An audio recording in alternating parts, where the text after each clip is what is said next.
So there are different use cases. For example, in our case, our customers would like to set specific ciphers, ECDH curves, TLS version in every single Istio proxy in their mesh. It includes sidecars, gateways, and also Istio the SDS and webhook servers, because if they are a financial institution, they have very strict security policies, and they have to comply them, and they just have to use some specific settings in every single proxy, in every single TLS configuration. So this is our case, and so it means we need a mesh-wide setting that overrides all TLS settings. On the other hand, Facila needs TLS settings for external workloads to reach external services or on ingress to comply, to be compliant with 5G specification. But we discussed this, and she told that mesh-wide TLS settings would also fit their use case, and it would be also good solution for them. So I would like to ask you if you agree to implement global TLS settings in mesh config. Currently, there is field mesh MTLS, and but I think we couldn't extend this field because currently it supports only TLS version, but it's the name of this field is MTLS, mesh MTLS. So it says it's only for MTLS inside the mesh, but we need a global TLS setting for all proxies. So it would have to be something like global TLS settings or TLS. I don't know. It doesn't matter. The name doesn't matter, but the semantic would have to be so that it overrides all TLS settings, client TLS settings and server TLS settings. What do you think?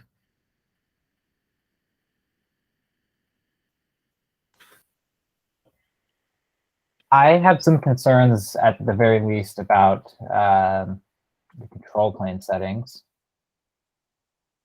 That can't really be configured with mesh config. Yes, because it would require to restart Istio after changing mesh config.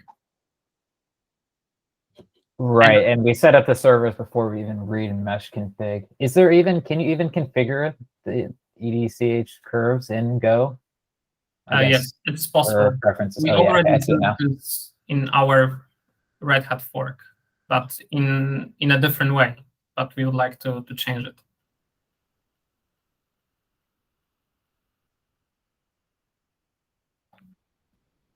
So for other similar features, like if we wanted to implement MTLS strict mode across a mesh, we do that in one global destination route.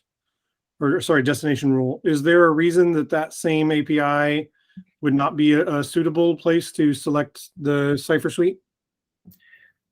Costin is very against extending destination rule with cipher suites and ECDH curves because his opinion is that destination rule is used by developers and they should not use so advanced settings, and that's why we don't.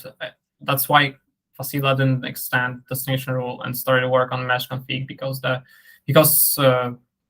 Costin suggested mesh config.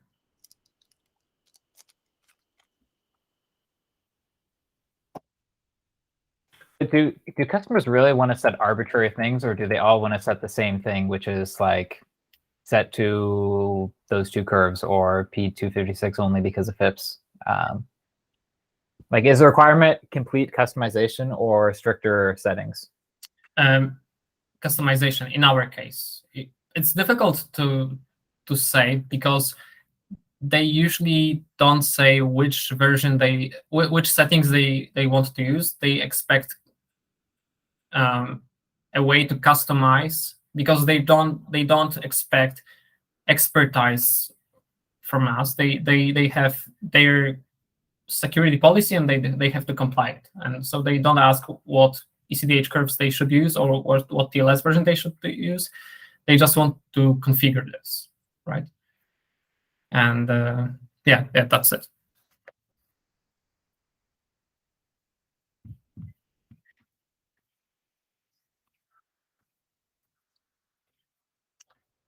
But if it comes to restarting Istio D, I know that it's a problem, because changing mesh config would require to restart Istio D.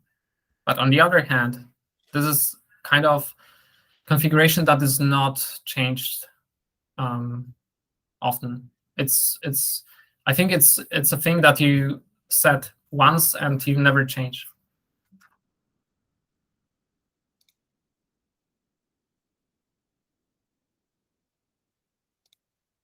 Yeah, my concern more is that it's the order, like we start listening on TLS before we even read mesh config. So, and like, do you need to set this for the connection to the API server, for example? Right, that's also TLS. Yeah. But that's how we read mesh config. So we seem to have kind of circular dependency. Yes, you're right. That's why I opened my PR with arguments for Istio D to configure SDS and webhook servers. But I don't know if you would like to use. It's a kind of duplicated configuration, because you have to configure this in mesh config and in arguments for Istio D. I don't know if such a solution would be satisfying.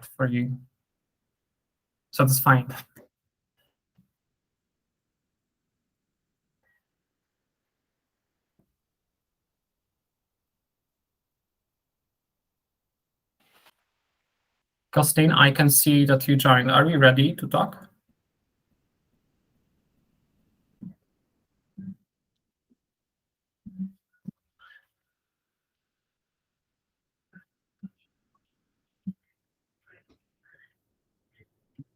Sorry, I was switching to.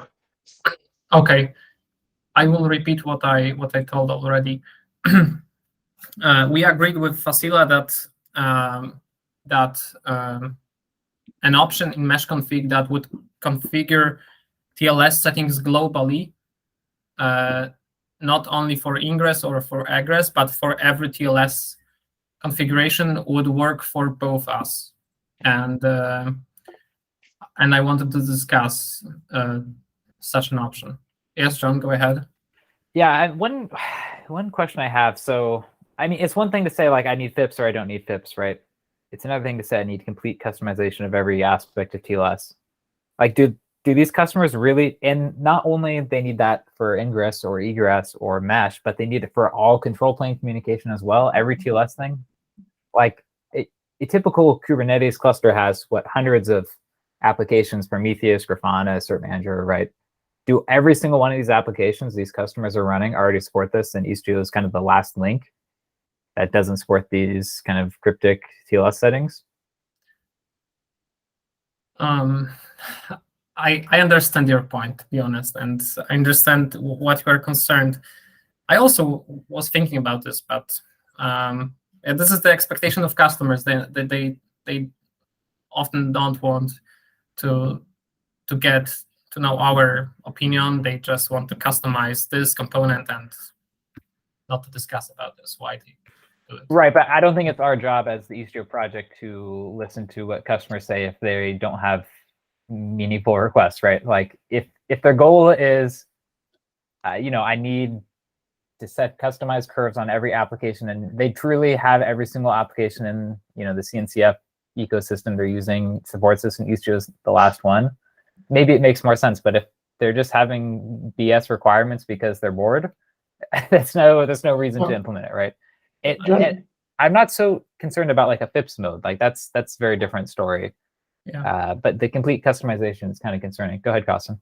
No, I mean, I completely agree with you that it doesn't. We cannot implement absolutely everything that anyone ever dreams about and can be customized. It should be in the destination rule or mesh config. At the same time, there is a clear use case for some enterprises or that are required to have some compliance, and I think having FIPS in the mesh config is a no-brainer. I mean, it's a simple, intuitive. Anyone who doesn't know about cryptography can set it up. So I don't think anyone can reasonably object to some global setting to enable some level of compliance or some easy to understand configuration, because it's our business to make it easy to configure security. If anyone in this meeting knows the difference between EC256 and the other one, and when you should use one or the other, and what kind of primitives they have, then I may withdraw my objection. But I suspect most of our users, at least, will not know the difference. And having this option exposed will actually be harmful for users, because they will be confused and they will not know what to do. They will pick the wrong choice, and they will have to debug. Some config is using EC256, the other one is using the other one, and everyone will be. And I don't think a lot of people will be able to troubleshoot this, because it's pretty subtle. I mean, you need to look at some, TLS, TCP dump. I don't know if it's even in the encrypted payload. It's unmaintainable. If they are advanced enough to know that difference between the curves, they can use envoy filter, and they can support themselves, because they cannot ask us to support them, because we don't understand it. You convinced me that destination rule and gateways is not the right place for this. But if it comes to envoy filter, it's completely unsupport. We can't support customers using envoy filter because it's too much complicated, and it depends on all configurations they apply. And my point was, we don't support them. I mean, if they know the difference between EC256 and ED, they probably don't need our support. I mean, they're so smart and better than us, basically. So we should not even try to pretend we support them if they are at this level of sophistication. okay. Costin, you mean the mesh config is fine, right? In case we want to do it per host or something like that, we have to use envoy filter. That's what I'm saying. I mean, in mesh config, but as a intuitive settings, not EC, because again, nobody knows what EC256 is, and why some people trust it because NSI hacked it or whatever. I don't know. There are very strong opinions about them in the crypto community, but most users do not know what they are.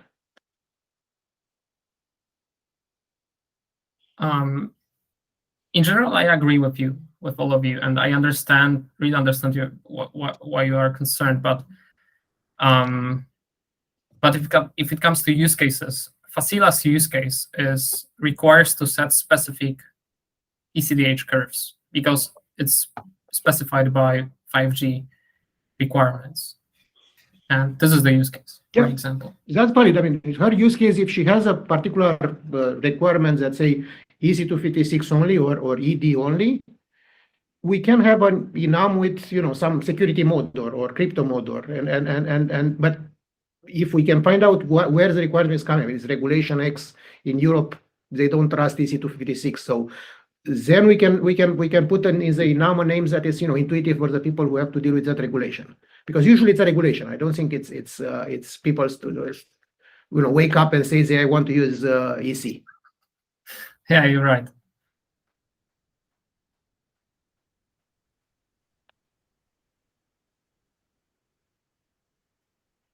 By the way, WireGuard is very strict. I mean, I think WireGuard is using ED. So if we want to have common, there are probably additional use cases where it's useful to basically, but not necessarily to force the other. I mean, to default to a particular curve or prefer one versus the other. But that's very subtle.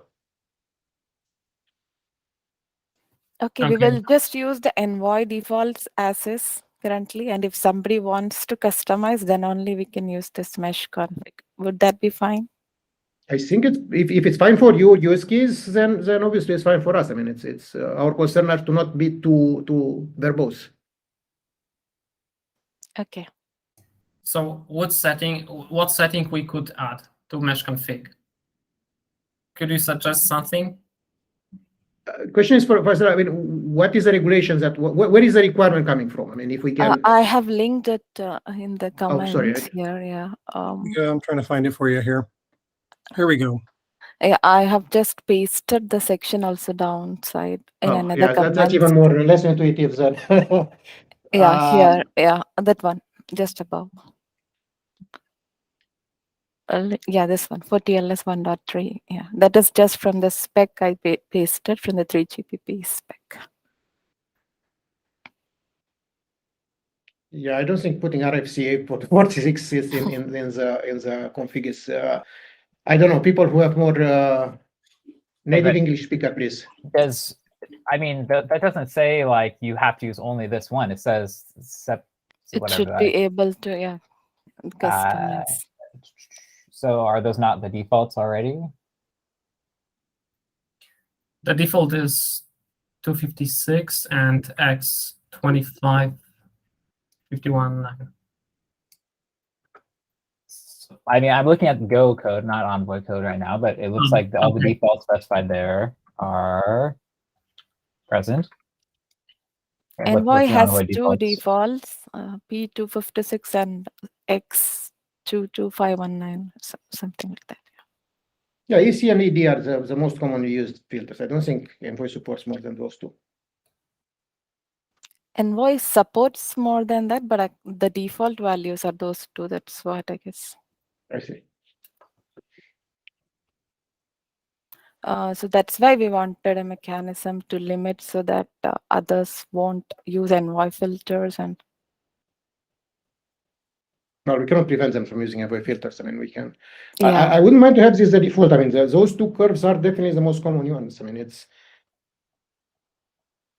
Yeah, actually, can we maybe we should introduce something like a global security configuration, and introduce such enum like for the key algorithm, like yeah, either ISA or ECT, yeah, ECTSA, whatever Envoy supports. This is what that was the original proposal. Sorry, go ahead. Okay, yeah, I joined late, yeah, so I'm just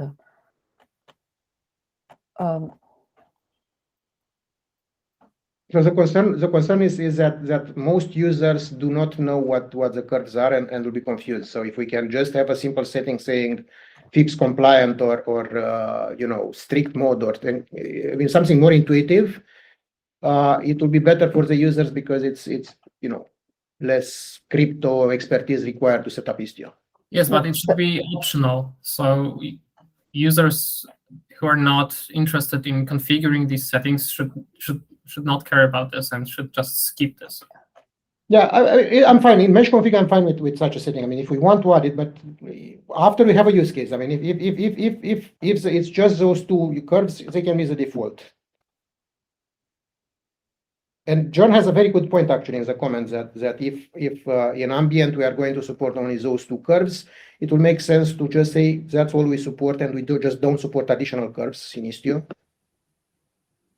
Okay. And so in your use case, will only using the FIPS compliant EC curves satisfy your requirements, or you have even more advanced requirements? For example, your customer may be suspicious some curves are not secure and want, even though that curve is FIPS compliant, you still want to avoid using it. I just want to clarify your use case.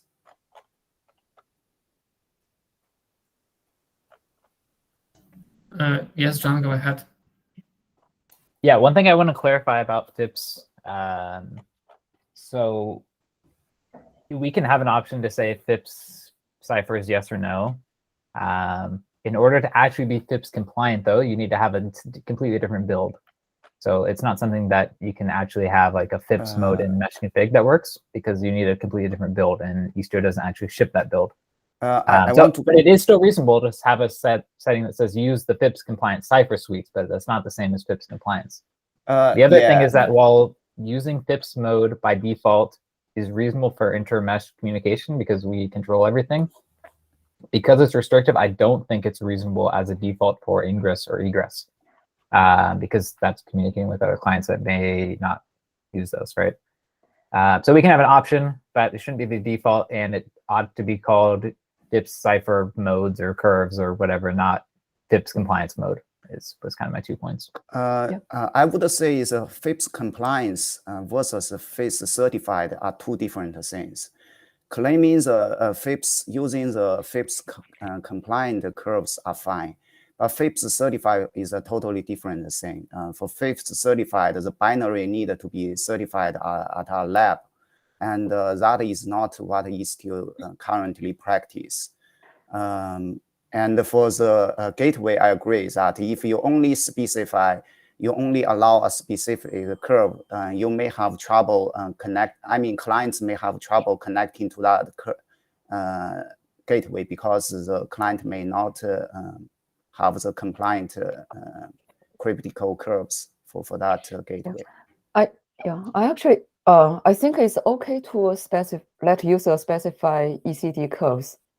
There are different kinds of user. Some user maybe they don't know much about TLS encryption. They don't need to modify the default in this case. But for advanced user, of course, we should provide such an option. Let them specify. These users are normally the admins or security admins. They do have the domain knowledge to be able to set the right curves. Yeah. So okay. So you're saying this is mesh wide, no need to be workload specific, right? It will be configured at mesh admin level. Mesh wide setting, of course, is needed for the workload level setting. Depends on the use case. If there is such a use case, we can add that. Yeah, I would be surprised. Louis, you have a hand up. Yeah, Liman, I would somewhat take exception to your comment. For instance, TLS 1.3, the entire specification cannot be FIPS compliant currently. Right, so there's a gradation of expertise here. And I think Costin is right? Like for most users, we want a pretty coarse-grained decision.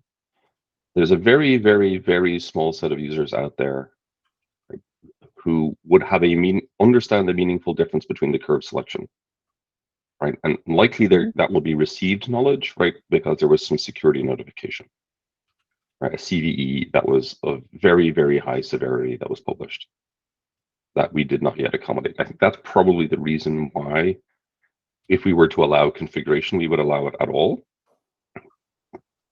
as opposed to the I want FIPS or not, or TLS 1.3 only or not, as the other choices. Is FIPS compliant only corresponds to one curve, or can you set even finer grain curve? FIPS stipulates a list of curves. That list changed between FIPS 140-1, 2, 3, and the proposed 4. In FIPS 140-2, there are 2 approved curves, as far as I remember. Right, the 2259.x 2259-1 and the other one. And yeah, good luck remembering what they mean. In 140-4, I think it's come up to 6. But just so everybody knows, right, TLS 1.3 is not FIPS compliant. Right? Never mind FIPS certified, because TLS 1.3 supports chat poly, and that is not permitted by FIPS as an AEAD. But to take a step back, I mean, to what John mentioned earlier about gateways, I think that's a very reasonable use case. I want to first have the customer as a use case to have, the gateway and because there are very few devices, legacy devices that don't support PC, just support whatever. But even for that, I would think that it's better to not add it to our gateway, but to add it to an attachment policy or something, so it is usable with a new gateway specification, and not kind of put more stuff into reasons why users cannot migrate to the new gateway specification, because I think it's highly desirable for people to start using the new gateway and use a new method to configure, to fine-tune these settings. And then if the Kubernetes gateway decides to have a very fine-tuned list of ECs, and we'll support it. I mean, it will be an extension, a vendor-specific or optional thing, and that's fine, but not our Istio proprietary way. John? Yeah, well, if someone wants to respond to that directly, feel free. I was kind of had a different. Okay. Yeah. So one thing I was thinking is, it seems like there's kind of three use cases. There's I want FIPS compliance, I want 3GPP compliance, and I want completely arbitrary things. I'm not terribly sold on the last one, but it seems like the first two could be kind of met fairly easily.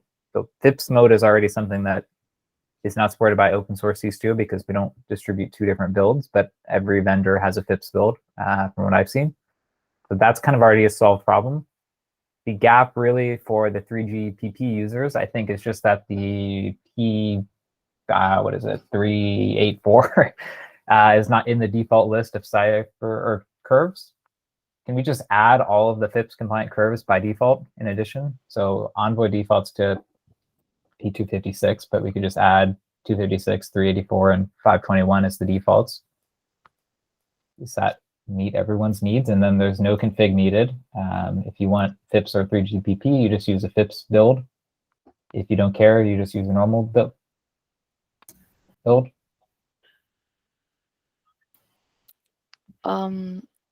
Yeah, go ahead, yes. To be honest, I don't agree that this is the best solution, because you suggest to support FIPS or 3GPP, and because these use cases we know at the moment. But what about users that will come later and bring other use cases with other expectations?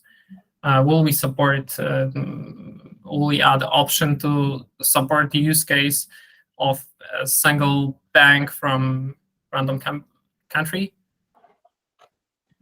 I didn't bring exactly what I need, because we have multiple customers from different banks that have different expectations from their security policies, and we don't ask why they use a specific particular ECDH curve or particular cipher. It's not our business. They know what they expect, what they need, and it's not our business to modify their internal security compliance policy.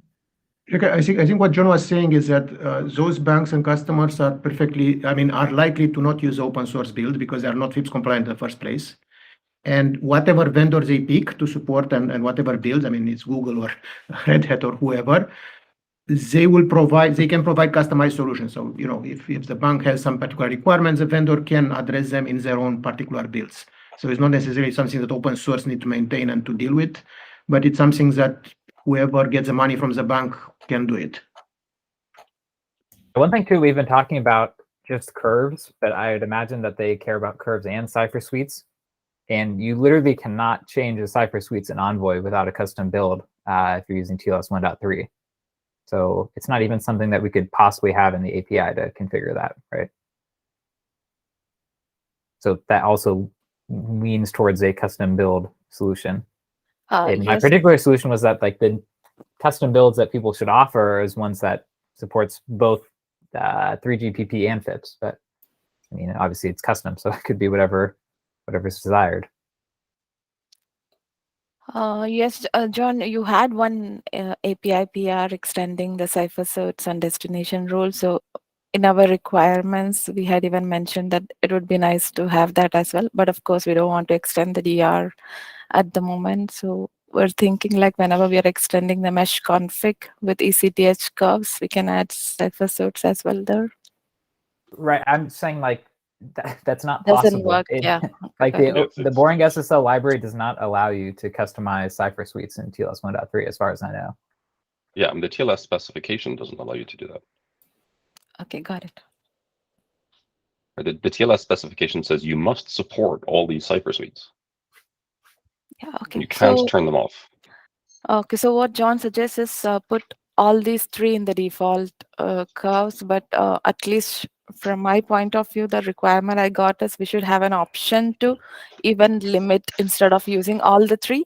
But maybe I have to just go back and ask if this will be fine I don't know what ESX requirement. What do you want to say to ESX? Is it fine for you or? I think I explained my expectations. I would like to customize these settings, but if you don't want to do this, what I can say. Yes, I mean, it's far more likely that a customer wants to restrict the set of ciphers than curves. Right? Typically, could you repeat the question? They want to restrict the set of ciphers. They're more interested in restricting the set of ciphers than curves. Right? With TLS 1.3, they cannot restrict the set of ciphers. Right? So the only way we could offer configurability is for TLS 1.2. Okay. Yeah, we already have this feature in our fork. We just wanted to move this upstream. I don't know how you're doing it for 1.3, by the way, so it's probably not working. I don't know if I don't want to discuss the details because I don't remember how it's implemented. I just wanted to, yeah, my motivation was to move this feature to upstream, but if you don't want, okay. For the record, I actually do agree with you that it should be moved upstream, but even more upstream than Istio. So if the Kubernetes gateway community has, agrees to have CRDs that is fine-tuning the TLS settings or Kubernetes in general, that will be perfect. I mean, take it upstream to them, and we can support it as an optional feature in the gateway specification.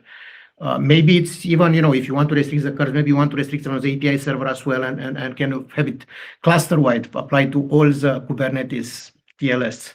So I'm just saying that it's probably not something that we should put in destination rule and Istio gateway and Istio configurations, but should come from a upper stream than us, basically. Okay, I understand. It's a good point. Thank you for feedback. So does that mean we are not going to extend mesh config and we have to just get it to Kubernetes gateway and no, mesh config, I think we agreed. I mean, I don't think there is any objection to add something in mesh config. Fine. It's just not gateway and destination for now, at least. That's my position. I don't. John, do you agree with Louis? We can't have control plane config in mesh config. I think that's circular dependency. I think we actually don't need any config. I think we can just extend the list of curves by default to include the, correct me if I'm wrong, but the higher number on the curve is more secure, right? Like it's not, it's probably not going to make someone unhappy if we add more curves that are more secure than 256 that are still FIPS compliant. Is that wrong? There's a little bit of debate about higher bit cardinality curves being more likely to cause numeric overflow in poor implementations. Okay. So that's why I've forgotten. There's one that there's some hand waving about right now in the community. So this group should not make any assumptions other than what the FIPS documentation says. Well, so the FIPS Go build has 256, 384, and 521. The Envoy FIPS build just says 256. So I was thinking if we just make the Envoy one match the Go one, then that would also meet the 3GPP one. But if that's not something that universally people would be okay with, then maybe that doesn't make sense as the default. No, I like if FIPS says it's okay, we should assume it's okay, and if Boring has implemented it, then we should support it. Right, that's basically as far as it should go. Right? We do not claim to be crypto experts or be able to make assertions about whether one is better than the other. Right? I don't think we're in a position to do that with this group. Or we should outsource that decision to somebody like the Boring SSL leads. Sorry, I had a question in the chat. Is the 3GPP stuff for ingress only? No, the requirement here is for all the external traffic, ingress and egress. Oh, so, but not within the mesh. For within the mesh, there was no specific requirement, so we were okay even without that. But yes, it had a requirement to have it. But we can do it consistently. I don't have to do it differently. I mean, it's yeah. Well, there's an interesting. We've always needed more configurability at the edge than we do internally, right? And so delineating those set of options, like Costin said, right? If we were going to have something that was a policy attachment to a gateway resource and a new gateway API model, it would probably offer quite a lot of flexibility. But what we would have as a configuration for the default behavior for all the sidecars or ambient or anything else would be far more restrictive, probably. I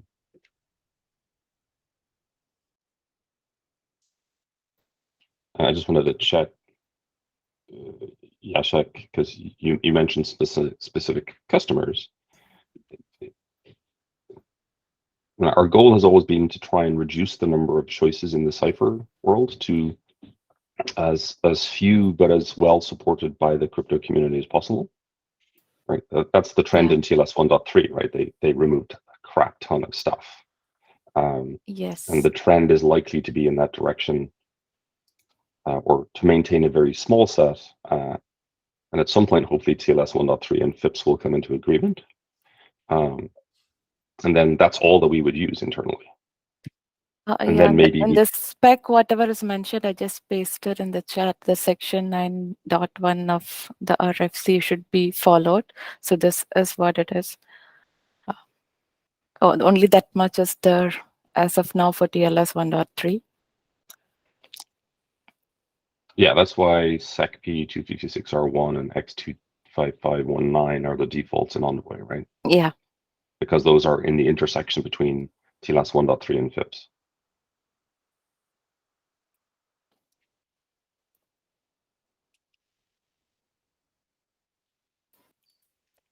Right now, it's pretty tricky, right? You can't, right? You can't deliver a TLS 1.3 bill. Like, you can't force the user into TLS 1.3 and also say that they're FIPS compliant.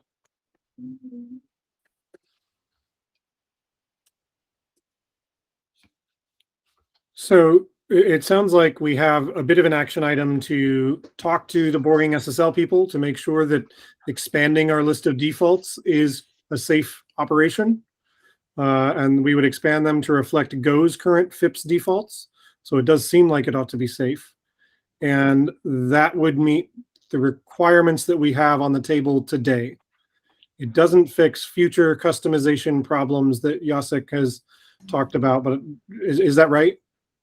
We use OpenSSL and we bring our build, so it's not a solution for us, but fine.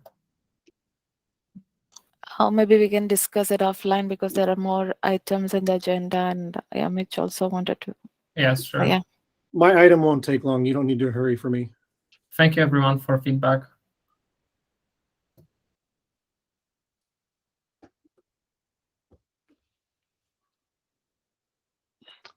Okay. Yeah, maybe John, Costin, you and I should get try and summarize a selection of these topics for Adam Langley and get him to review them. He'll have some high-level directional guidance as well. For those who don't know who Adam is, he's the Borging SSL author.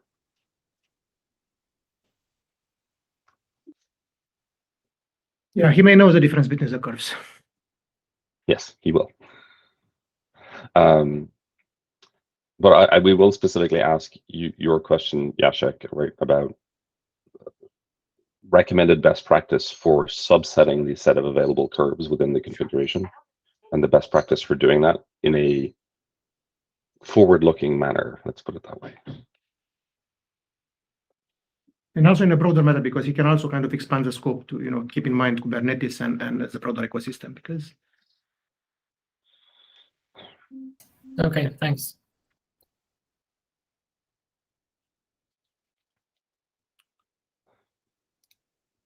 So I think I'm next up on the agenda with a brief conversation about Git pods versus code spaces for the Istio project. A little background here. Nate Mittler and I have recently needed to rebuild our development environments. And particularly when building our development environments around the Z-Tunnel project, we ran into a lot of challenges. getting IDEs to work properly on the M2 ARM Max, getting a build to work properly there. We spent the better part of the last 2 weeks kind of toying around with different ways of getting this building and getting it building quickly. And in doing so, one of our objectives was not only to get ourselves up and running on the Z-Tunnel project, but also to make it easier for others to get started as well, so that hopefully other people don't run into the same problems we've run into. And one of the solutions, well, two of the solutions we've been playing around with to that end are Git pods and code spaces. They're very similar projects which offer a cloud-based development environment connected to your local workstation, if you like, or through a web page. Both of them, like adopting for the Istio project, would require actual code changes. You can see here I'm on my code space branch, and I've had to add this dev container folder with some configuration files. So it would be ideal if we were to adopt one or the other of these for the community to agree on which one is preferable. Because, I mean, we could do both, but they would then have like 2 sets of configuration files that are not necessarily consistent for all users.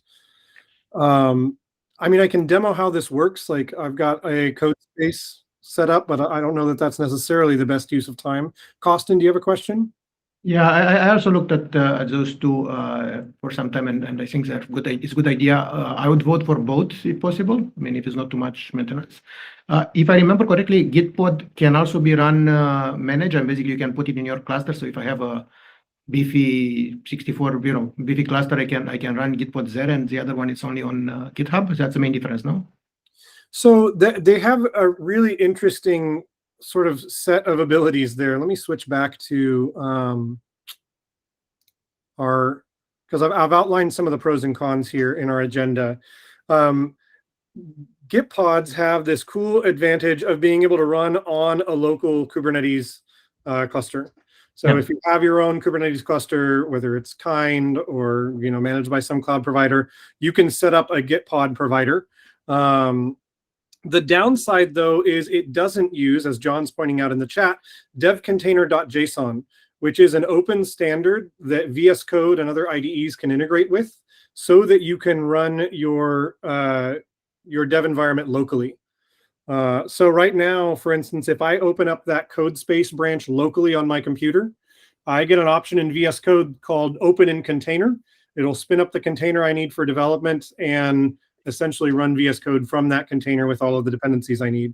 To do the same thing for Gitpod, I would need to spin up a new Kubernetes cluster somewhere, go through the installation and upgrade steps of Gitpods, set up authentication. There's a lot more to it. It's more productionized in that you never have to use Gitpod's infrastructure. You can always run it locally, but it requires a lot more bootstrapping to get it up and running in your environment. So let's go with the simplest, with whatever it's easier to set up. I mean, my main concern is to be able to run it on a beefy machine that I own. Yes, and that is easiest to do, in my opinion, with code spaces. John? And both of them use VS Code, or one of them? I remember one was supporting also IntelliJ. Yes, they both support any JetBrains, VS Code, VS Code Online, as well as Jupyter Notebook. Okay. So right now we have the whole makefile thing that uses Docker. So this basically extends that. So the IDE, which did you say it uses JetBrains too? That supports it. That's nice. I'll try that out. Is also in the container, right? So to me that makes a lot of sense. The one suggestion or question I have, I guess, is there anything here even Z-Tunnel specific, or should we just add this to the common files and plumb this out to all the repos? I mean, we can try it in Z-Tunnel first. I don't mind experimenting there and then moving it elsewhere, but it doesn't seem anywhere specific. Like I see you're going from build tools. I wonder if we just have like a build tools development one that has whatever extra development tools we need that aren't in the base build tools. Let's not bloat it, because one is based on Go, the other is on Rust, and the Docker image becomes bigger because you include the SDK and everything else. So this build tools image, which is the base, which is what's used in CI and in the makefile stuff, already has the Go and Rust tools together. I see. There are some Rust development things that need to be done. I don't know that they would necessarily expand the image size too much, I'd need to run a comparison. You can see here what we're adding on top. Things related specifically to running tests, to debugging, that sort of thing. There's also some magic needed in order to get Rust working with a non-root user in the container, which is a requirement of both Git pods and dev container. But I do think it would be reasonable to set up like a dev tools image that we use from all of our repos. And the nice thing is right now, like I have to keep this version manually up to date every time Common Files changes its version, which is obviously not a sustainable approach. So we could, if it's set up as part of our image build infrastructure, then we could automatically build new versions. And then I think pull either the latest within each repo or somehow grab this variable elsewhere to pull from. Please put the latest tag. I mean, we are in 2022, almost 2023. I mean, sharp being it's come on. It should probably be in sync with the one that the make file uses, though. Which that's kind of what I'm thinking. Is I'm like it's auto updated custom, if it makes you feel better. Right? But you can put a tag. That's I a mean, common file, so that's copied across all the repos. Yeah, I think that would be perfect. When it's copied, it also put it as a tag. I mean, you can modify. We can modify the tag when it's copied, so people don't have to, too many steps. Yeah, the goal would be that people should not be manually updating this almost ever. Yeah. Jacek, I think you had your hand up for a bit. Did you still want to comment? No longer. Thanks. Okay. I will say that both of these projects for the hosted versions give credits to open source maintainers. It's very different how they accomplish it, but more or less we could get a good deal of compute in the cloud environment comped to the Istio project, but probably only for maintainers. There would need to be some finite list. It wouldn't just be anybody could walk up and spin up a free dev environment. Although they also has a free tier as well, so you could use the free tier. Yeah, Can you just run it locally though, just to have like a Dockerized environment? Code spaces you can run locally very, very trivially, yes. Okay, cool. Let's go. Yeah, so I think sounds like everyone's on board with this. I think we definitely long term we want this kind of ubiquitous everywhere. I'm fine doing this short term and then moving there long term, or just going straight to long term. Either one is cool with me. One more question. When you create this, do you specify the ID or it includes both IDs by default or all three? So the user can specify the IDE at the time that they spin up the development environment. I see. So let's see if I come here to the root in the code space, code. Notice I've got one code space and I can choose to open it in the browser, in local Visual Studio Code, Brains, or Jupyter Lab. Okay. No, I was wondering how you can, because we have, the shared license, enterprise license, whatever for IntelliJ, and it's a pain into, Yeah, okay. So I'll figure it out. Nate has it integrated with IntelliJ with CLion already for Rust. He could probably explain the config that he's got set up there. The other thing is we can set up pre-builds, which I intend to do, which makes like spinning up a new environment in Rust and getting the build done something that should take about 30 to 60 seconds, as opposed to 5 to 20 minutes, depending on your internet connection today.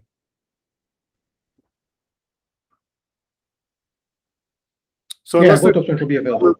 I'll move forward with code spaces until we see a reason to adopt Git pods as well.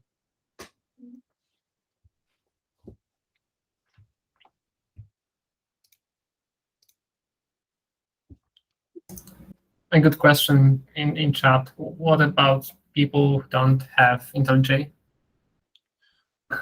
So there's IntelliJ, VS Code are both options for editing either the Istio project or for IDEs for Istio or zTunnel.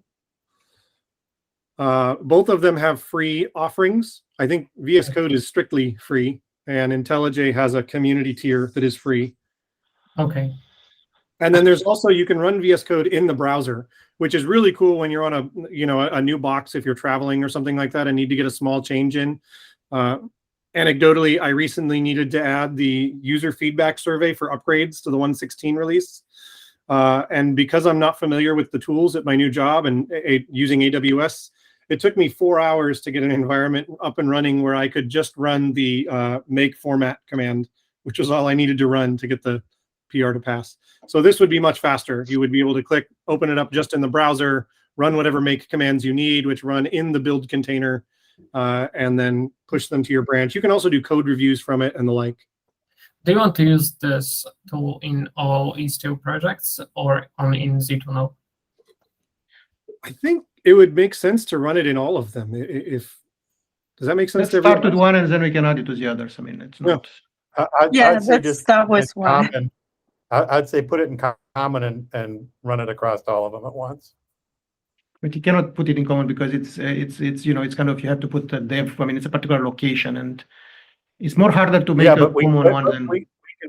We can put the file in common, and when we update common, copy it to the right place. Yeah, we do that in other things. So I'll start with zTunnel, give it a few weeks to make sure that we're happy with it, that we're not breaking anything, and then I'll work towards getting it into common. I don't want to wait too long because ultimately what will happen is every repo will get a subtly different version of code spaces, and I don't think that would be advantageous for anyone. That's maybe perfect. Thank you. Mitch, I still think that it's probably better to have special in Rust development environment specialized with the tools for Rust and maintain and the Golang for the Golang, and not necessarily have a mega. But whatever, you do it, you own it. So I totally see your point, Costin. That sounds reasonable. The only objection I would take with it is that we already have build tools running with both tool sets in one container. So in order to accomplish that, we would need to split the build tools image into two separate images, one for Golang and one for Rust. And that's certainly beyond the scope of what I would like to try to accomplish this week. Mitch, do you have a plan for provide this cloud-based IDE for Istio proxy repository? I don't know a lot about the proxy repository, but I don't see any obvious reasons it wouldn't work. Do you? I don't know. The C++ code maybe create some difficulty for you. I don't know. But I think Envoy does it, and we could do it too. Like, we have a different image for the proxy. It doesn't use the same one, but I don't see any reason why we couldn't apply the same pattern. It won't be copy and pasting the exact same code probably though, but close. And then as for the development credits, we do have to wait for the Istio project to finish onboarding to CNCF. Specifically, we need to provide the CNCF with a list of maintainers who will get the free compute credits. But the free tier is pretty decent too. You get like 120 core hours per month.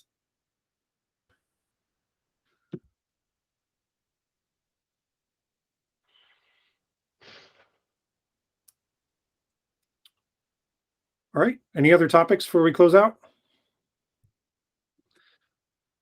You mentioned at the beginning of this that you were trying to get a build working on the Mac. Do we still want to try and provide a Mac-based workspace? Yes. Nate has made some commits into zTunnel that make this work on Mac. Initially, even container-based builds on Mac were not working because of the ARM architecture. Right now, the build commands are different. You can't just use cargo build and have it work on a Mac. You need to specify some extra parameters. But we're actually able to get boring SSL to build by disabling FIPS mode when you're on a Mac.